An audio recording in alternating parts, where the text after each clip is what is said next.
જય હિન્દ સાથીઓ, જય બનાસવાસીઓ।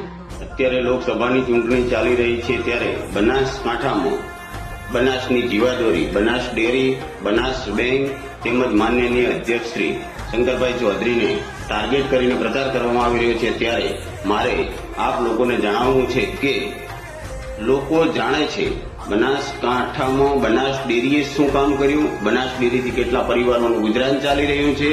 માનનીય અધ્યક્ષ શ્રી વાવ વિધાનસભામાં ધારાસભ્ય હતા ત્યારે વાવ વિધાનસભા માટે શું કર્યું, અત્યારે થરાદ વિધાનસભામાં છે તો થરાદ માટે શું કર્યું, અને વાવની અંદર જ્યારે પૂરની પરિસ્થિતિમાં લાખો લોકોને, લાખો પશુઓ જેના તણાયા હોય, જમીનદાર હોય, લાખો લોકોની મદદ અને બહારે કોણ આવ્યું હતું એ બનાસની જનતા જાણે છે।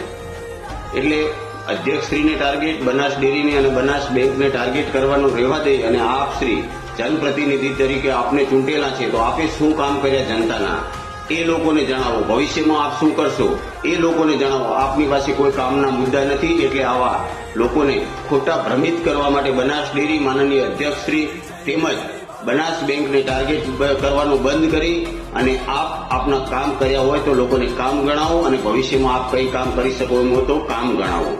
જય હિન્દ।